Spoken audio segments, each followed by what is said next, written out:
ನಮಸ್ಕಾರ ಸ್ನೇಹಿತರೆ, ನಮ್ಮ ನಂಬಿಕೆಗೆ ಸ್ವಾಗತ ಸುಸ್ವಾಗತ.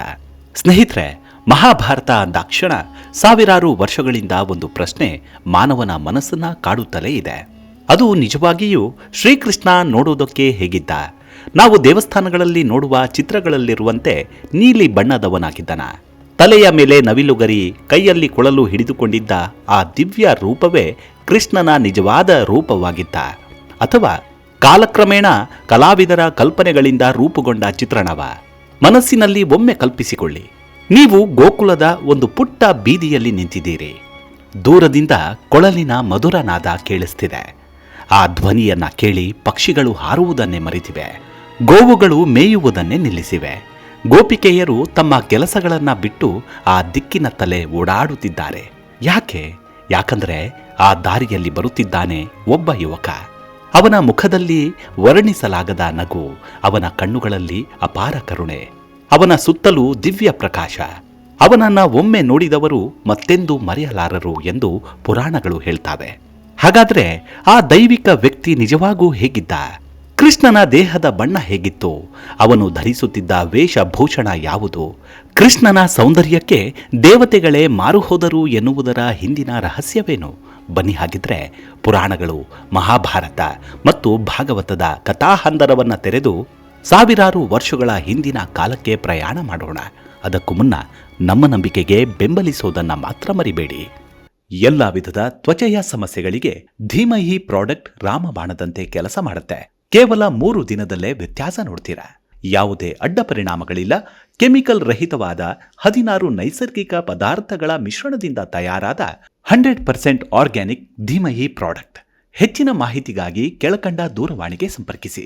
ಸ್ನೇಹಿತರೆ, ಭಾರತೀಯ ಸಂಸ್ಕೃತಿ, ಪುರಾಣಗಳು ಮತ್ತು ಭಕ್ತಿ ಪರಂಪರೆಯಲ್ಲಿ ಅತ್ಯಂತ ಜನಪ್ರಿಯ ಹಾಗೂ ಆರಾಧಿತ ದೈವಗಳಲ್ಲಿ ಒಬ್ಬನಾದ ಶ್ರೀಕೃಷ್ಣನ ಕುರಿತು ಮಾತನಾಡುವಾಗ ಬಹುತೇಕ ಜನರ ಮನಸ್ಸಿನಲ್ಲಿ ಮೊದಲು ಮೂಡುವ ಪ್ರಶ್ನೆ ಅಂದ್ರೆ, ಶ್ರೀಕೃಷ್ಣ ನೋಡೋದಕ್ಕೆ ಹೇಗಿದ್ದ?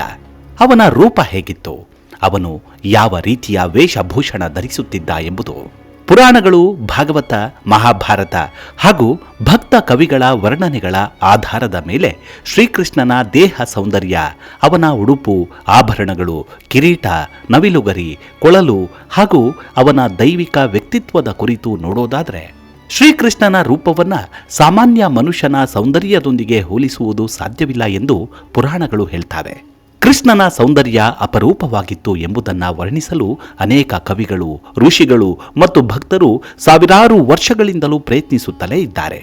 ಆದರೆ ಅವನ ಸಂಪೂರ್ಣ ಸೌಂದರ್ಯವನ್ನ ಪದಗಳಲ್ಲಿ ಕಟ್ಟಿಹಾಕೋದು ಯಾರಿಂದಲೂ ಸಾಧ್ಯವಾಗಲಿಲ್ಲ ಎನ್ನುವುದೇ ವಿಶೇಷ. ಮೊದಲಿಗೆ ಶ್ರೀಕೃಷ್ಣನ ದೇಹದ ಬಣ್ಣದ ಬಗ್ಗೆ ತಿಳಿದುಕೊಳ್ಳೋಣ. ಕೃಷ್ಣ ಎಂಬ ಪದದ ಅರ್ಥವೇ ಕಪ್ಪು ಅಥವಾ ಗಾಢವಾದ ನೀಲಿ ವರ್ಣ. ಆದರೆ ಇಲ್ಲಿ ಕಪ್ಪು ಎಂದರೆ ಸಾಮಾನ್ಯ ಕಪ್ಪು ಬಣ್ಣವಲ್ಲ. ಕೃಷ್ಣನ ದೇಹವು ಮಳೆಗಾಲದ ದಟ್ಟ ಮೋಡದಂತೆ ಗಾಢ ನೀಲಿ ಬಣ್ಣದಿಂದ ಕಂಗೊಳಿಸುತ್ತಿತ್ತು ಎಂದು ಭಾಗವತ ಪುರಾಣದಲ್ಲಿ ವರ್ಣಿಸಲಾಗಿದೆ.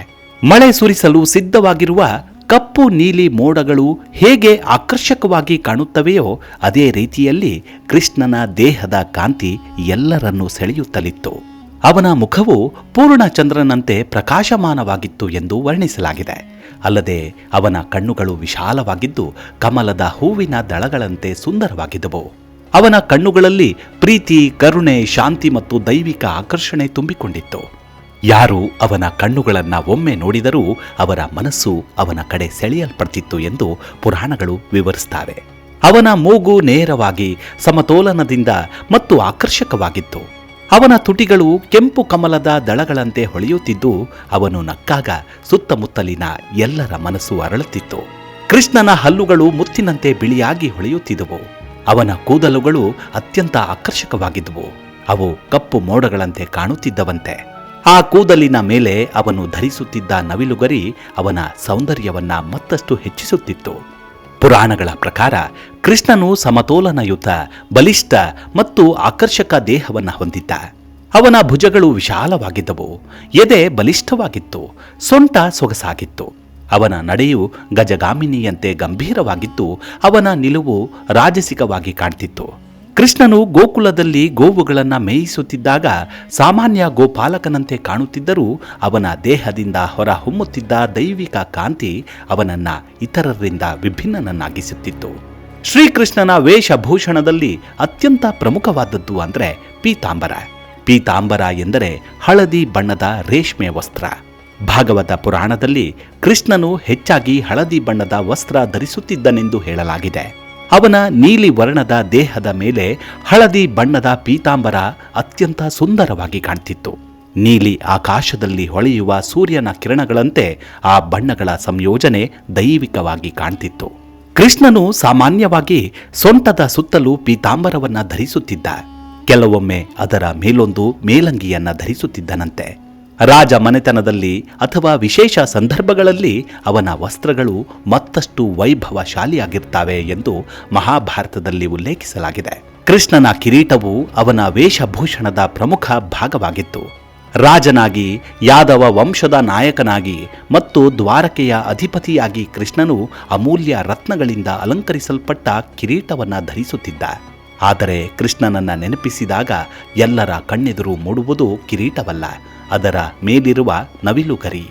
ನವಿಲುಗರಿ ಕೃಷ್ಣನ ಸೌಂದರ್ಯದ ಸಂಕೇತ. ನವಿಲುಗರಿ ವಿನಯ, ಪ್ರಕೃತಿ, ಪ್ರೀತಿ ಮತ್ತು ಸೌಂದರ್ಯದ ಪ್ರತೀಕ ಎಂದು ಪರಿಗಣಿಸಲಾಗಿದೆ. ಅನೇಕ ಚಿತ್ರಗಳಲ್ಲಿ ಕೃಷ್ಣನು ತಲೆಯ ಮೇಲೆ ಒಂದೇ ಒಂದು ನವಿಲುಗರಿಯನ್ನ ಧರಿಸಿರುವಂತೆ ಕಾಣ್ತಾನೆ. ಇದು ಕೇವಲ ಅಲಂಕಾರವಲ್ಲ, ಪ್ರಕೃತಿಯೊಂದಿಗೆ ಕೃಷ್ಣನ ಆತ್ಮೀಯ ಸಂಬಂಧವನ್ನ ಸೂಚಿಸುವ ಸಂಕೇತವಾಗಿದೆ. ಇನ್ನು ಕೃಷ್ಣನು ಅನೇಕ ಅಮೂಲ್ಯ ಆಭರಣಗಳನ್ನು ಧರಿಸುತ್ತಿದ್ದನಂತೆ. ಅವನ ಕುತ್ತಿಗೆಯಲ್ಲಿ ವಿವಿಧ ಬಗೆಯ ಹಾರಗಳಿರ್ತಾವೆ. ಅವುಗಳಲ್ಲಿ ಅತ್ಯಂತ ಪ್ರಸಿದ್ಧವಾದದ್ದು ವೈಜಯಂತಿ ಮಾಲೆ. ವೈಜಯಂತಿ ಮಾಲೆ 5 ವಿಧದ ಪವಿತ್ರ ಹೂವುಗಳಿಂದ ಮಾಡಲ್ಪಟ್ಟ ದೈವಿಕ ಮಾಲೆ ಎಂದು ಪುರಾಣಗಳು ಹೇಳ್ತಾವೆ. ಈ ಮಾಲೆ ಕೃಷ್ಣನ ಕುತ್ತಿಗೆಯಲ್ಲಿ ಸದಾ ಅಲಂಕರಿಸಿಕೊಂಡಿರುತ್ತಿತ್ತು. ಅವನ ಎದೆಯ ಮೇಲೆ ಕೌಸ್ತುಭ ಮಣಿ ಹೊಳೆಯುತ್ತಿತ್ತು. ಕೌಸ್ತುಭವು ಸಮುದ್ರ ಮಂಥನದ ಸಂದರ್ಭದಲ್ಲಿ ದೊರೆತಂತಹ ಅಮೂಲ್ಯ ರತ್ನಗಳಲ್ಲಿ ಒಂದಾಗಿತ್ತು ಎಂದು ಪುರಾಣಗಳು ವರ್ಣಿಸಿವೆ. ಕೃಷ್ಣನ ಕೈಗಳಲ್ಲಿ ಕಂಗಣಗಳು, ಭುಜಗಳಲ್ಲಿ ಭುಜಕೀರ್ತಿಗಳು, ಕಿವಿಗಳಲ್ಲಿ ಮಕರ ಕುಂಡಲಗಳು ಹಾಗೂ ಕಾಲುಗಳಲ್ಲಿ ನೂಪುರಗಳು ಇರ್ತಿದ್ವು. ಅವನು ನಡೆಯುವಾಗ ಆ ನೂಪುರಗಳ ನಾದ ಭಕ್ತರ ಮನಸ್ಸನ್ನ ಮಂತ್ರಮುಗ್ಧಗೊಳಿಸುತ್ತಿತ್ತು ಎಂದು ಭಕ್ತ ಸಾಹಿತ್ಯದಲ್ಲಿ ವರ್ಣಿಸಲಾಗಿದೆ. ಆದರೆ ಕೃಷ್ಣನ ವೇಷಭೂಷಣದಲ್ಲಿ ಅತ್ಯಂತ ಪ್ರಸಿದ್ಧವಾದ ವಸ್ತು ಅಂದರೆ ಅದು ಅವನ ಕೊಳಲು.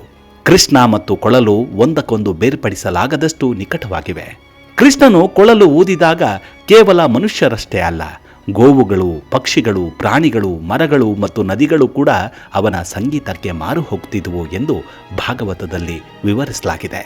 ಗೋಪಿಕೆಯರು ಕೃಷ್ಣನ ಕೊಳಲಿನ ಧ್ವನಿಯನ್ನ ಕೇಳಿದ ತಕ್ಷಣವೇ ತಮ್ಮೆಲ್ಲ ಕೆಲಸಗಳನ್ನ ಬಿಟ್ಟು ಅವನ ಕಡೆಗೆ ಓಡಿ ಬರ್ತಿದ್ರು. ಅವನ ಕೊಳಲು ಕೇವಲ ಸಂಗೀತ ಸಾಧನವಲ್ಲ, ಅದು ದೈವಿಕ ಪ್ರೇಮದ ಸಂಕೇತವಾಗಿತ್ತು.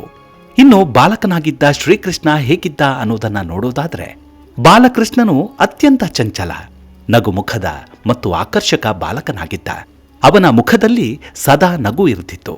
ಅವನು ಬೆಣ್ಣೆ ಕದಿಯುವುದು, ಸ್ನೇಹಿತರೊಂದಿಗೆ ಆಟವಾಡುವುದು, ಗೋವುಗಳೊಂದಿಗೆ ಕಾಲ ಕಳೆಯುವುದು ಇತ್ಯಾದಿ ಲೀಲೆಯಿಂದ ಪ್ರಸಿದ್ಧನಾಗಿದ್ದ. ಯಶೋದೆಯು ಬಾಲಕೃಷ್ಣನನ್ನ ವಿವಿಧ ಆಭರಣಗಳಿಂದ ಅಲಂಕರಿಸುತ್ತಿದ್ರು.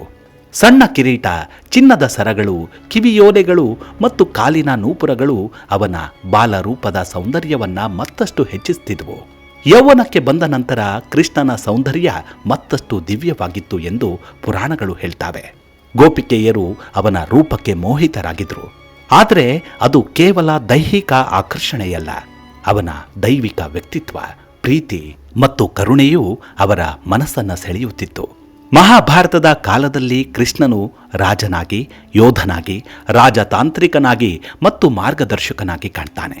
ಆ ಸಮಯದಲ್ಲಿ ಕೃಷ್ಣನ ವೇಷಭೂಷಣ ಹೆಚ್ಚು ರಾಜಸಿಕವಾಗಿರ್ತಿತ್ತಂತೆ. ರತ್ನಖಚಿತ ಕಿರೀಟ, ಅಮೂಲ್ಯ ವಸ್ತುಗಳು ಮತ್ತು ವೈಭವಯುತ ಆಭರಣಗಳನ್ನು ಧರಿಸ್ತಿದ್ದ. ಆದರೂ ಅವನ ಸರಳತೆ ಮಾತ್ರ ಬದಲಾಗಲಿಲ್ಲ. ರಾಜನಾಗಿದ್ದರೂ ಸಾಮಾನ್ಯ ಜನರೊಂದಿಗೆ ಬೆರೆಯುವ ಗುಣವನ್ನು ಉಳಿಸಿಕೊಂಡಿದ್ದ. ಶ್ರೀಕೃಷ್ಣನ ರೂಪದ ಮತ್ತೊಂದು ವಿಶೇಷತೆ ಅಂದರೆ ಅವನ ಮುಖಭಾವ. ಅವನ ಮುಖದಲ್ಲಿ ಸದಾ ಮಂದಹಾಸ ತುಂಬಿರ್ತಿತ್ತು ಎಂದು ಪುರಾಣಗಳಲ್ಲಿ ಉಲ್ಲೇಖವಿದೆ.